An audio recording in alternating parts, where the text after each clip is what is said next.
तहसील और राजस्व विभाग की अगर बात करें तो उसमें अंचल लेवल के अधिकारी होते हैं, अंचल लेवल के राजस्व अधिकारी होते हैं, तहसीलदार होते हैं। यानी आप कह सकते हैं कि अंचल अधिकारी हैं, है ना।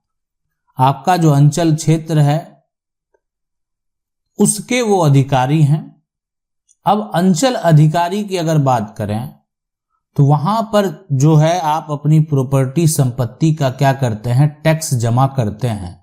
अब ये टैक्स आप नहीं जमा कर पा रहे हैं, ये टैक्स जो है कोई और जमा कर रहा है, यानी अपने नाम से वो जमा कर रहा है, जबकि ये जमा एक तरह से राजेश के नाम से होना चाहिए, लेकिन इसको जमा एक तरह से वो कर रहा है विजय।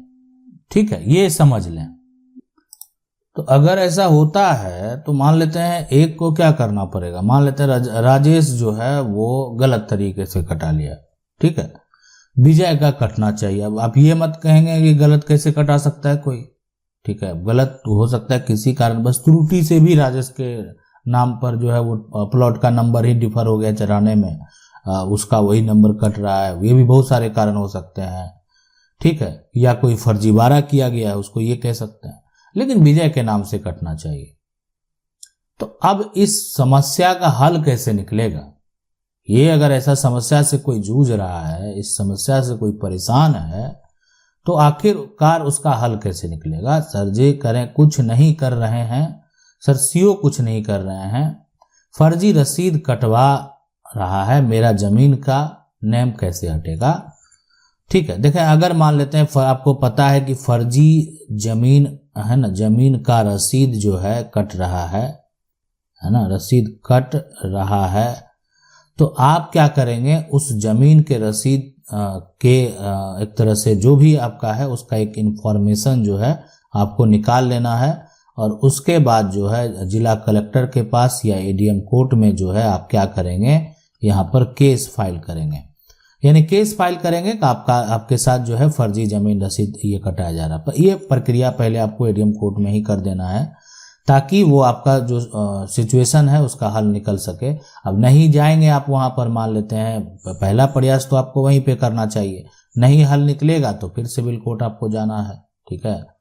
लेकिन अगर कोई जमीन रसीद अगर फर्जी तरीके से कटा लिया है तो उसको किसी भी हालत में कैंसिल तो कराना ही होगा, और आपके पास अगर प्रूफ है कि वो आपका कटना चाहिए, तो कोई अन्य व्यक्ति उसको किसी भी तरीके से कटा भी लिया है ना, तो वो ज्यादा दिन तक उसको अपने पास नहीं रख सकता है। अगला सवाल है, सर जमीन हमारी थी, किसी और के नाम से खाता खुल गया। खाता खुलने की अगर बात करेंगे कि जमीन का जो खाता है ना, जमीन का खाता वो किसी और के नाम से खुल गया है, ये आप समझ लें। तो आखिर क्या करेंगे ऐसा सिचुएशन में, क्या करेंगे? तो मैं आपको बता दूं, देखें जमीन ऐसा बहुत लोगों के साथ समस्या है कि उनका खाता किसी और के नाम से खुल गया है, और ये खाता खुलने का मतलब अगर नहीं समझ पा रहे तो मैं आपको बता दूं, ये जमीन है जो कि 1905 में अंग्रेजों के द्वारा सर्वे किया गया था। फिर यही जमीन है जो कि अगर बात करें आपका 1965, 1970 जो भी आपका राज्य में जब भी टाइम आया होगा, तो उसके बाद राज्य सरकार के द्वारा जो है यहाँ पर सर्वे किया गया। राज्य सरकार ने क्या किया, सर्वे कराया अंग्रेजों के बाद, है ना, अंग्रेजों का जो एक तरह से, और राज्य सरकार ने सर्वे जो कराया तो उसमें जो दस्तावेज को एक आधार बनाया कि आखिर कौन मालिक है वो तो देखा जाएगा ना, तो वो उसी दस्तावेज को आधार बनाया जो कि अंग्रेजों के द्वारा सर्वे कराया गया था। तो वही आधार हुआ, और साथ में मान लेते हैं कि जो अंग्रेजों के द्वारा सर्वे है उसमें अगर कोई नए खरीदार आ गए, है ना, यानी ऐसा कह सकते हैं अगर कोई खरीदार है तो फिर खरीदार के पास जो भी सेल डीड है, यानी कह सकते हैं खरीदार के पास जो भी रजिस्ट्री है उसको आधार बनाते हुए राज्य सरकार ने उसके नाम से सर्वे कर दिया। अब सही बात है, जब जमीन बिक चुका है पहले सर्वेक्षण के हिसाब से, तो जो नया व्यक्ति खरीदा है उसके नाम से सर्वे होना चाहिए।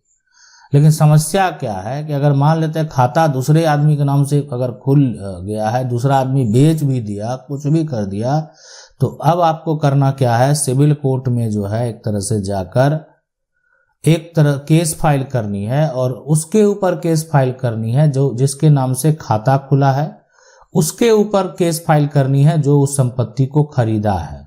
दोनों को नोटिस भिजवाना है और ये बात अपना पक्ष रखना है कि जमीन आपकी है, जो जिसके नाम से गलत तरीके से जो है सर्वे तो हो गया, लेकिन वो क्या किया, एक तरह से लालच में आके उस संपत्ति को दूसरे के हाथों बेच भी दिया। आप आसानी से इस संपत्ति को प्राप्त कर पाएंगे, लेकिन आपको एक सही प्रक्रिया के तहत जो है वो जाना होगा।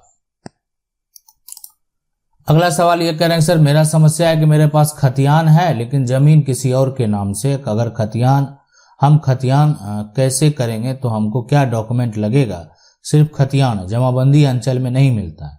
अंचल में बोलता है कि जमाबंदी फट गया है ना। खतियान से कैसे कर सकते हैं? अगर ओरिजिनल खतियान है, ठीक है, तो आपको देखें करना क्या है।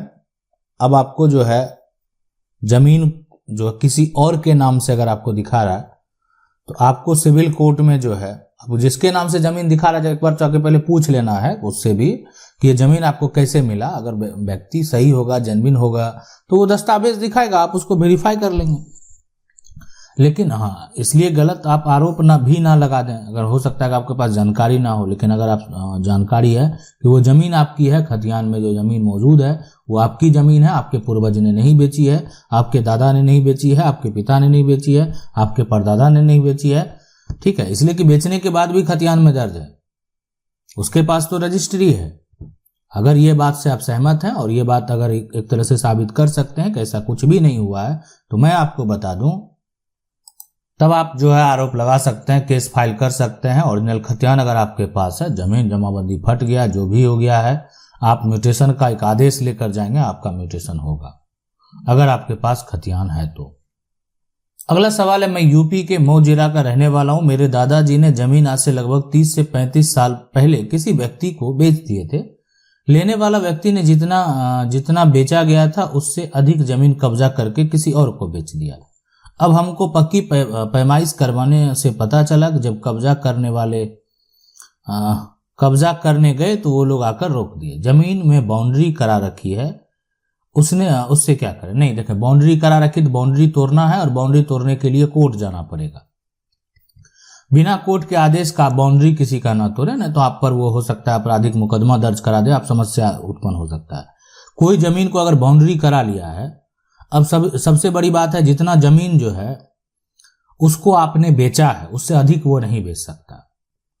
जो आप उनको बेचे हैं, अब उससे अगर अधिक वो बेच दिया है तो वो एक तरह से जालसाजी किया है, धोखा किया है, और वो जमीन आपको वापस मिलेगी। तो सबसे पहले तो वो दस्तावेज तैयार कर लें और उसका नकल निकालें कि आपने उसको कितना बेचा है, उसके दस्तावेज में कितना प्रॉपर्टी आपने बेचा है। उससे अधिक एरिया की वो बाउंड्री नहीं करवा सकता। अगर करवा लिया है तो आप उसको वापस कानूनी तरीके से कोर्ट में केस फाइल करके वापस प्राप्त कर सकते हैं। और इसके लिए बेहतर विकल्प आपके पास है कि आप उसके ऊपर जो है कोर्ट में केस फाइल करें और आपका जो संपत्ति है उस पर आप अपना दावा प्रस्तुत करें और संपत्ति को वापस प्राप्त करें।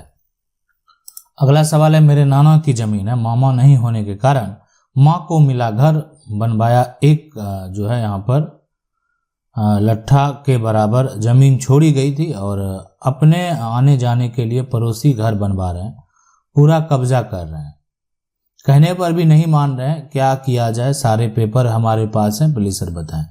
देखें, सबसे बड़ी बात है कि अगर आपके नाना की जमीन है और कहने से नहीं मान रहे तो केस फाइल करना तो पड़ेगा ही। आखिर क्या करेंगे? कहने से नहीं मान रहा है, समझने को तैयार नहीं, तो उनको भी समझ में आना चाहिए।